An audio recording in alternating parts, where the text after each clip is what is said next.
আমি জামায়াত ইসলামে যোগ দিলাম অগস্টের 27 তারিখ। কেউ যদি মুসলমান থেকে হিন্দু হয়ে যায় তাহলে অতটা আফসোস করবে না যদি কওমি থেকে জামায়াতে আসে, এতটা আফসোস লেখালেখি শুরু হয়ে যায়। জামায়াত ইসলাম এটার মধ্যে কি বড় কোনো আলেম আছে নাকি? কিন্তু আমি একটা জিনিস অনুভব করছি যে আসলে আমাদের কওমি অঙ্গনে, আমি কিন্তু আত্মসমালোচনা করছি সে কারণে বড়, কওমি অঙ্গনে আমাদের মধ্যে এমন একটা ধারণা বিদ্যমান, এমন একটা ধারণা গজায় গেছে যেটা ফান্ডামেন্টালি একদম টপ টু বটম, আপনার বেস থেকে শুরু করে আপার লেভেল পর্যন্ত, মানে আলিয়া মাদ্রাসা এটা কি লেখাপড়া হয় নাকি?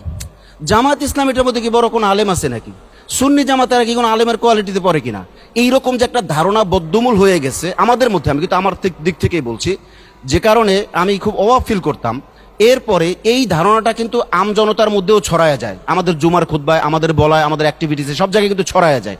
তো আমি জামায়াত ইসলামে যোগ দিলাম অগস্টের 27 তারিখ, আজ থেকে প্রায় 6 মাস প্লাস মাইনাস। এরপরে আমি বিভিন্ন অনুষ্ঠানে যোগ দেওয়ার পর আমি দেখলাম যে আমাদের কওমিতেও তো বহুত আলেম এমন আছে যে এবারত পড়তে পারছে না। আবার এখানেও তো বহু আলেম এমন আছে যারা আমাদের কওমিদের চেয়ে অনেক বড় আলেম, হয়তো সংখ্যায় প্লাস মাইনাস একটু কম হইতেই পারে, যেহেতু কওমির মধ্যে শিক্ষা ব্যবস্থা বেশি এবং আবাসিক ব্যবস্থাপনাটা বেশি এবং রুলিং আপনার রুলসটা খুব মজবুত, এই হইতেই পারে। কিন্তু আমরা দূরে সরে গেলাম কেন? এই জন্য আমার কাছে মনে হয় যে আসলে আমাদের যে দূরত্বটা, এটা আমাদের অঙ্গন থেকে যদি দূর করা যায়, অর্থাৎ আমি বলবো ওয়াতাসিমু বিহাবিলিল্লাহি জামিআ, এটা তো আর আলিয়ার জন্য নাজিল হয় নাই, কওমের জন্য নাজিল হয় নাই, আলাদা আলাদা নাজিল হয় নাই, সবার জন্য যেহেতু নাজিল হয়েছে। আর মিসদাক তো আলেম আগে, তো সেই হিসেবে আমরা সবাই মিলে এটাকে যদি দূরত্ব কমানো যায় তাহলে আমার মনে হয় আওয়ামদের মধ্যেও দূরত্ব কমবে। কওমি থেকে কেউ বিএনপিতে যোগ দিলে তার কওমিত্ব যায় না, কওমি থেকে কেউ আওয়ামী লীগে যোগ দিয়ে সংসদ সদস্য হলেও তার কর্মিত্ব যায় না। কিন্তু কওমি থেকে কেউ যদি জামাত ইসলামীতে আসে তাহলে কওমি থেকে খারেজ হয়ে সে কেমন যেন জামাতে এসেছে, এটা তো আসলে আমার কাছে মনে হয় হাস্যকর ব্যাপার ছাড়া কিছু না। এমনকি মাঝে মাঝে স্লোগান দেওয়া হয়, আপনাকে সামনে রেখে ইসমতে আম্বিয়া আদালতে সাহাবা, মানে হলো কেমন যেন আপনি ইসমতে আম্বিয়া মানেন না, আদালতে সাহাবা মানেন না, অথচ কে মানে না? এখানে যারা আছে বা পুরো বাংলাদেশে যারা আছে কে মানে না? প্রত্যেকেই তো মানতে বাধ্য। এমনকি যে আজকে বিভিন্ন সময় দেখা যায় কওমি ভার্সেস জামাত একটা মুখোমুখি অবস্থান দাঁড় করানো হয়, অথচ কওমি ধারা এটা তো একটা শিক্ষাধারা এবং আদর্শিক শিক্ষাধারা, কোনো সন্দেহ নাই। কিন্তু এটা তো কোনো রাজনৈতিক দলের নাম না। মানে কওমি মাদ্রাসায় পড়লে এটা তো এমন না যে কওমি এটা একটা রাজনৈতিক দলের নাম, ওই দলের সভাপতি সেক্রেটারির অধীনে থেকেই সারা জীবন কাজ করতে হবে। এক কওমি অঙ্গনেও তো একাধিক রাজনৈতিক প্ল্যাটফর্ম আছে। আজকে আলহামদুলিল্লাহ একটা নতুন জিনিস আমি জানলাম এখানে এসে, মুফাসসির জোনের এই ঢাকা মহানগরী উত্তরের এখানে এসে।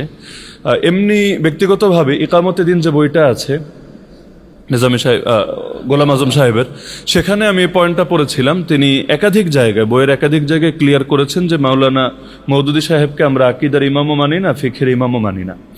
তো যার কারণে তার কোনো লেখা নিয়ে সমালোচনা করতে হলে ব্যক্তি মওদুদী সমালোচনা করেন, এটা দলের উপর কেন চাপান যেটার সঙ্গে দল একমত না? আমি যেই পরিমাণ বাধা কল্পনা করেছি আর হাজার ভাগের এক ভাগও আসেনি। অনেকভাবে ক্ষতিগ্রস্ত হয়েছি। আমার 2টা প্রতিষ্ঠান ছিল, আপাতত কোনোটার দায়িত্বে আমি নাই। একটা নিজের হাতে প্রতিষ্ঠা করা আর একটা নিজের হাতে না, তবে সেখানে মূল দায়িত্বে আমি ছিলাম। কিন্তু এখন যেহেতু আমি গোমরা হয়ে গিয়েছি অনেকের মতে এবং মানে কাফেরের চাইতে ভয়ঙ্কর কিছু হয়ে গিয়েছি, তো যার কারণে আমি আপাতত প্রতিষ্ঠান ছাড়া। এমনকি আমার যে মসজিদে আমি জুম্মার নামাজ পড়াই মিরপুরে, সেখানেও যিনি বিএনপি ক্যান্ডিডেট ছিলেন এবং বিএনপির 300 আসনের মধ্যে যে আসনের ব্যাপারে ওরা বলতো এটা নিশ্চিত 100% পাস, কারণ এত বড় ফিগার এখন মন্ত্রীর দায়িত্বেও আছেন আপাতত, যাই হোক নাম বলার দরকার নেই। উনিও ঘোষণা দিয়ে রেখেছিলেন যে বৃহস্পতিবার তো নির্বাচন গেল, এরপরের শুক্রবারটাই হবে আমার লাস্ট শুক্রবার, এরপর আমাকে আর মসজিদে ঢুকতেই দিবে না। কিন্তু আলহামদুলিল্লাহ বেচারা আর এমপিও হতে পারে নাই, যার কারণে মসজিদ থেকে অন্তত বিদায় হওয়া লাগে নাই। আর এছাড়াও তো মাহফিল টাহফিল থেকে শুরু করে বহু ক্ষেত্রে বাধার সম্মুখীন, কিন্তু আলহামদুলিল্লাহ এই বাধাগুলো আমাকে মানসিকভাবে কখনো দুর্বল করে না, কারণ এগুলো মাথায় নিয়ে আসা। এমন না যে আমি আগে ভেবেছিলাম যে না একদম চারদিকে খালি ফুল আসবে আর এখন দেখছি পাথর আসছে, বরঞ্চ আমি যদি বাস্তবতা বলি, আমি যেই পরিমাণ বাধা কল্পনা করেছি আর হাজার ভাগের এক ভাগও আসেনি। আসসালামু আলাইকুম রহমতুল্লাহ। সুপ্রিয় দর্শক, কয়েকদিন আগে আলী হাসান ওসামা তার একটা বক্তব্যে বলেছিল যে আজকের তারিখ বলেছিল যে 15 তারিখে কওমি অঙ্গনের 4 জন বড় বড় আলেম আনুষ্ঠানিকভাবে জামাতে ইসলামীতে যোগ দিবে। আপনারা যতই জামাতে ইসলামের বিরোধিতা করেন, জামাতে ইসলামের অগ্রযাত্রাকে কখনোই আপনারা দমিয়ে রাখতে পারবেন না, থামাতে পারবেন না। তো আলী হাসান ওসামার এই বক্তব্যের পর যেহেতু জমিয়তের ঘাঁটি সিলেটে তারা একের পর এক সমাবেশ করলো। সেখানে বিভিন্ন বক্তারা এসে বলল যে আল্লামা মওদুদী নাকি ফজরের নামাজ পড়তো না, জামাতে ইসলামী কোনো ইসলামিক দল নয়, এটা শয়তানের দল। জামাত ইসলাম বলেন, তার প্রতিষ্ঠাতা ছিল মওদুদি। মওদুদি ফজর নামাজ পড়তো না, তো এই মওদুদির দোকানে শয়তানি ভাষা করতো। তার নামের মধ্যে ইসলাম যে লাগাইছে, ইসলামের এটা ইসলাম নাও, এটা শয়তানি ইসলাম। এটা কখনো মদিনের ইসলাম না, এটা রুহানি ইসলাম না, এবং আল্লাহর প্রদত্ত ইসলাম নয়। এটা ইসলামিক দল নয়। এরকম করে অনেকগুলো তারা সভা সেমিনার করলো, তারপরে কিন্তু তারা আটকে রাখতে পারেনি। আজকে কওমি অঙ্গনের বড় বড় 4 জন আলেম জামাত ইসলামীতে আনুষ্ঠানিকভাবে যোগ দিয়েছেন, এবং এটা সারা বাংলাদেশের তোলপাড় সৃষ্টি হয়ে গেছে এবং কওমি অঙ্গনে আগুন ধরে গেছে। তো দর্শক, যে 4 জন আলেম জামাত ইসলামীতে আনুষ্ঠানিকভাবে যোগ দিয়েছে, সেখান থেকে একজন আলেমের, একজন ভাইয়ের বক্তব্য একটু আপনাদের শোনাবো। চলুন বক্তব্যের ভিডিওটা একটু দেখি। আমার নাম শাহুল্লাহ হেলাল, আমার গ্রামের বাড়ি সুনামগঞ্জ সাতক। আমি পড়াশোনা করছি সিলেট বিয়ানীবাজার দিনী বিদ্যাপীঠ জামিয়া মাদানী আঙ্গুরা মোহাম্মদপুর, যেখানে জমিয়তের আখড়া। আমি সংক্ষিপ্তভাবে বলতে চাই, আমার বাবা একজন কওমি গণনার বড় আলেম এবং আমার ছোট ভাই 3 জন হাফেজ আলেম, কিন্তু তাদের কাছে আমি প্রায় 11 মাস ধরে যাইতে পারি না বাড়িতে, শুধু এই জামাতে ইসলামকে সমর্থন করার জন্য এবং তাদেরকে আমি সাপোর্ট করার জন্য।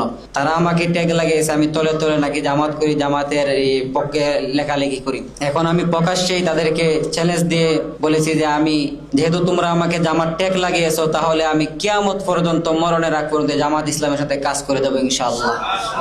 এজন্যই আমি জামাত ইসলামের সাথে আমি কাজ করতে চাই।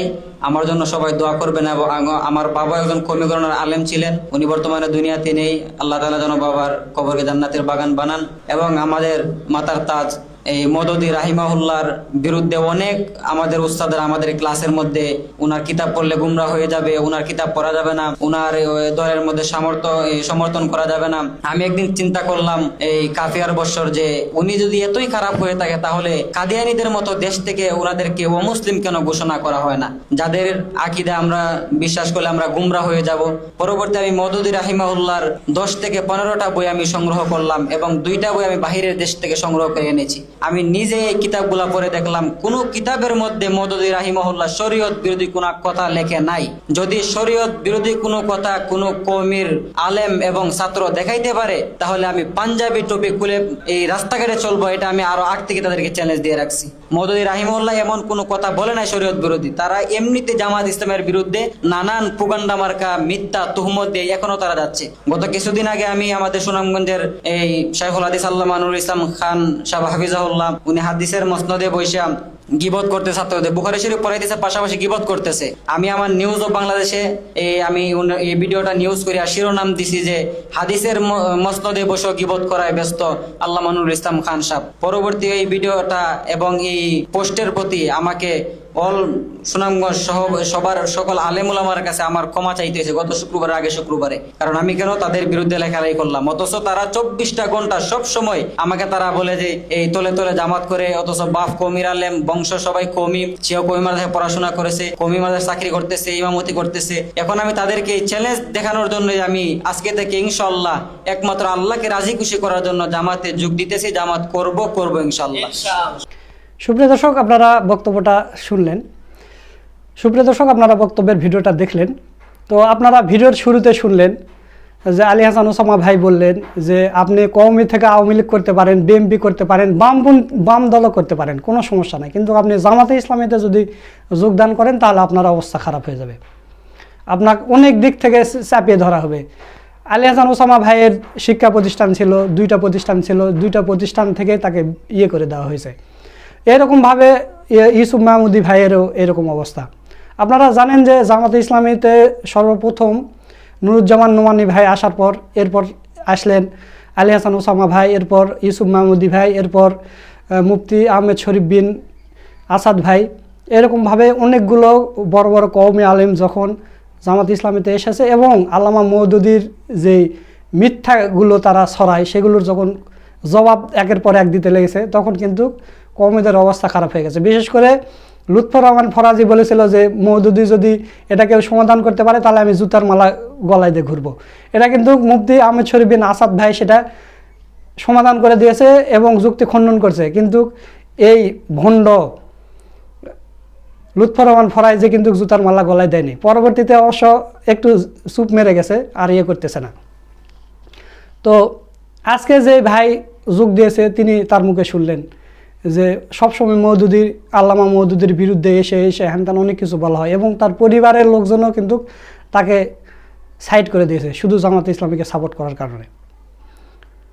তার মানে ছোট থেকে কওমি অঙ্গনে আপনি পড়াশোনা করবেন, ছোট থেকে আল্লামা মওদুদির সম্পর্কে আপনার ভিতরে বিষ ঢুকিয়ে দেওয়া হবে।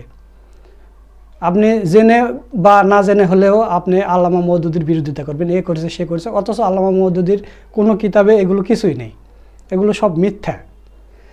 আল্লাহ রাসূল সাল্লাল্লাহু আলাইহি সাল্লামের জামানায় এরকম একটা ঘটনা আমরা শুনি। আপনারা জানেন যে যখন হজের মৌসুম আসতো তখন আল্লাহ রাসূল বিভিন্ন দেশ থেকে লোকজন আসতো, সবাইকে দাওয়াত দিত ইসলামের। তখন আবু জেহেল কিন্তু অন্যের বাড়ি বাড়ি গিয়ে বলতো যে আমাদের দেশে একটা পাগল আছে, ওর কাছে কেউ যেও না, গেলে কিন্তু ধর্মান্তরিত হয়ে যাবে। তো সেম হয়েছে এখানেও, যে মওদুদির কাছে যেও না, মওদুদির কিতাব পড়ো না, মওদুদি এ করছে সে করছে। তো যারা জ্ঞানী মানুষ তারা কিন্তু ওগুলো কারো মুখের কথা শুনবে না, তারা অরিজিনাল কিতাব যেগুলো সেগুলো নিয়ে এসেছে এবং পড়েছে এবং দিয়েছে। আল্লামা মওদুদি এগুলো ভুল টুল কিছুই করেনি।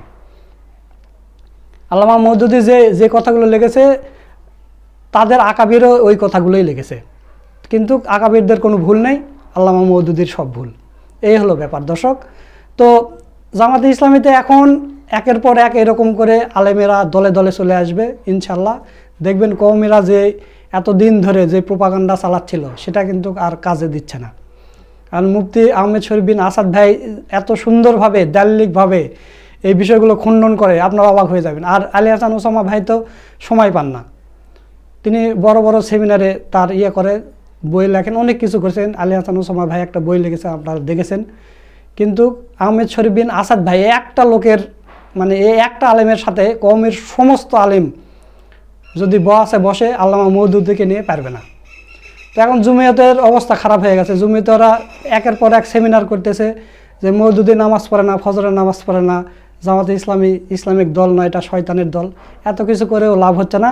ওই ঘাঁটি থেকেই, ওই জমিয়তের ঘাঁটি থেকেই বড় বড় আলেমেরা জামাতে ইসলামীতে যোগ দিচ্ছে এবং আনুষ্ঠানিকভাবে যোগ দিচ্ছে, যেটা সংবাদ সম্মেলন করে যেটা দেখেছেন যে বাংলাদেশের গণমাধ্যমে পর্যন্ত চলে আসতেছে।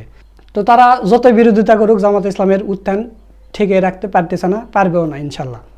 তো দর্শক, কওমি অঙ্গন থেকে যে এই 4 জন বড় বড় আলেম সহ আরও অনেকে যে আজকে জামাতে ইসলামেতে যোগ দিলেন, এই বিষয়টা আপনাদের কাছে কেমন লেগেছে তা অবশ্যই কমেন্ট করে জানিয়ে দেবেন। ভিডিওটা ভালো লাগলে শেয়ার করবেন। সকলকে ধন্যবাদ। আসসালামু আলাইকুম ওয়া রাহমাতুল্লাহ।